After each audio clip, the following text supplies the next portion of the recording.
This is my Rev D20 amp that I've had for a year now. The question is it worth the money? Let's find out.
Well, hello there, Vlad here, welcome to my studio, and before we move on to the Rev D20, I just quickly want to mention that if you want to get into home recording or want to up your home studio game, check out my free Home Studio Essentials course by following the link below in the description. In the course I teach you how to build a killer home studio on a tiny budget and avoid all the mistakes I've made over the past 15 years or so you can get a proper start right away. Again, links below in the description, but now to the Rev D20. By the way, I paid my own money for this amp, and even though I've worked with Rev in the past, this is a completely independent video and everything I say here is just my own honest opinion. Now, I'm approaching this fully from a studio perspective because, well, let's face it, there haven't been that many opportunities to play live over the past year. The D20 is labeled as a pedal platform amp, and while some people might say no such thing actually exists, all I can say is that every single pedal I've used with this thing has sounded great.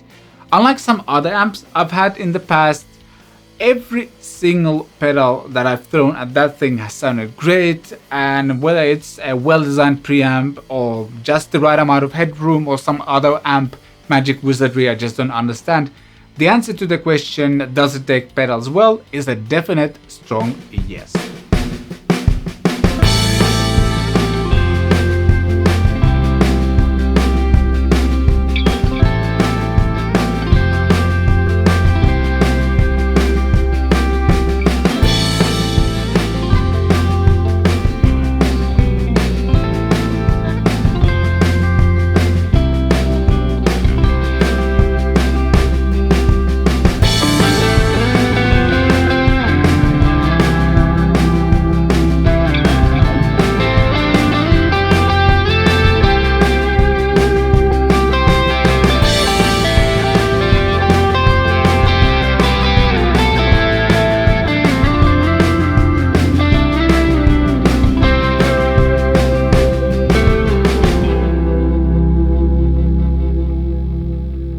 The tone controls on the amp are pretty powerful and help you to fine-tune the sound. But I feel the key for huge sound is this pulled out gain knob over here.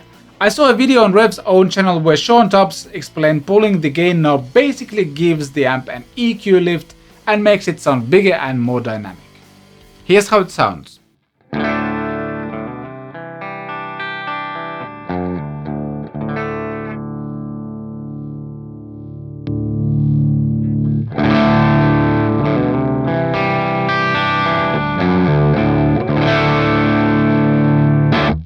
You can also get some great rock sounds with just the amp gate, and we'll use this Volaos and its bridge humbucker to demonstrate that.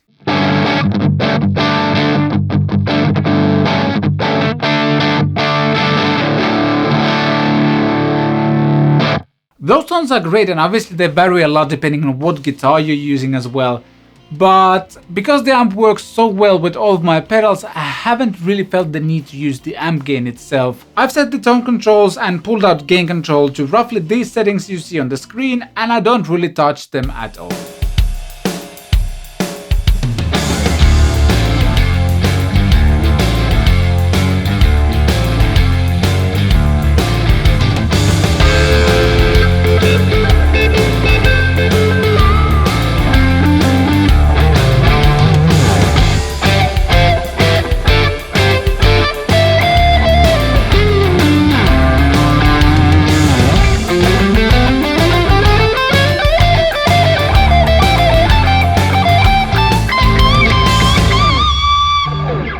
I know this might sound obvious, but this amp is awesome for recording, especially if you're working from a home studio like I am.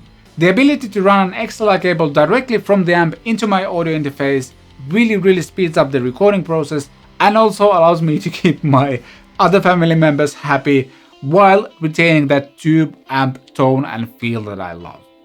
At its core, the amp is simple yet incredibly flexible because of the ability to swap cabinets on the fly, and as you probably know, switching to a different cabinet makes a huge difference on your tone.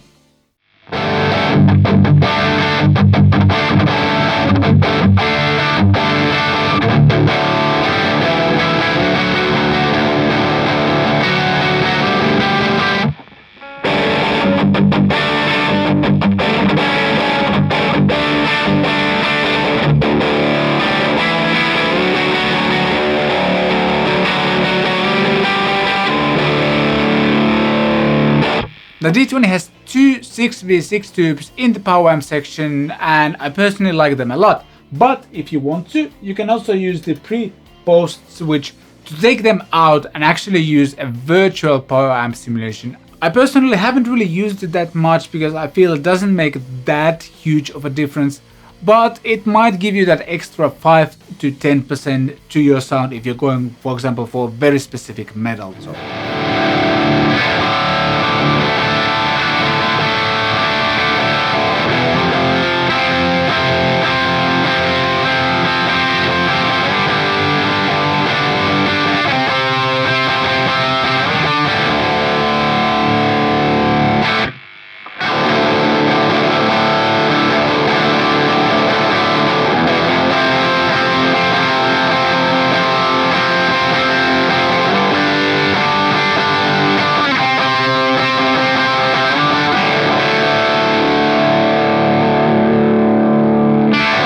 Now, over the past year, I haven't really had that many opportunities to actually use this thing live with a band, but based on my experience here in my studio and using it with a real cabinet, all I can say is that this thing is very loud, and I wouldn't have any trouble taking it with me to play with an actual band. And due to the nature of its design, it's easy to get dual monitoring happening by, for example, having the amp plugged into the cabinet behind you and then using an XLR out on the amp to also feed the signal to the front of house and get signal to your monitor. I personally feel this amp is in the perfect middle ground between fully analog and fully digital solutions and kind of gives you best of both worlds, if you will.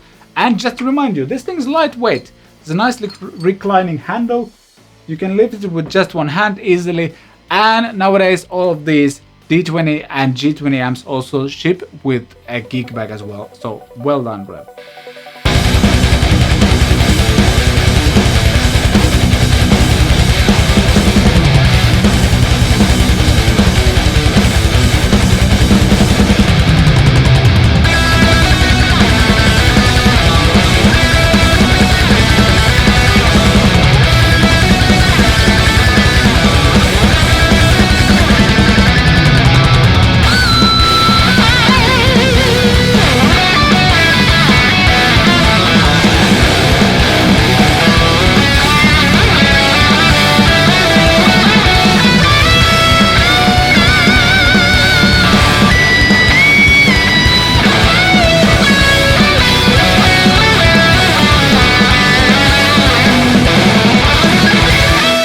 Overall, I don't really have that many negative points with this amp. Over the past year, this amp has become one of my main studio tools, and I feel it always delivers. It sounds consistent, and it's been one of those pieces of gear in my studio that help me to concentrate on the creative process itself instead of tweaking the knobs and trying to figure out what's going on.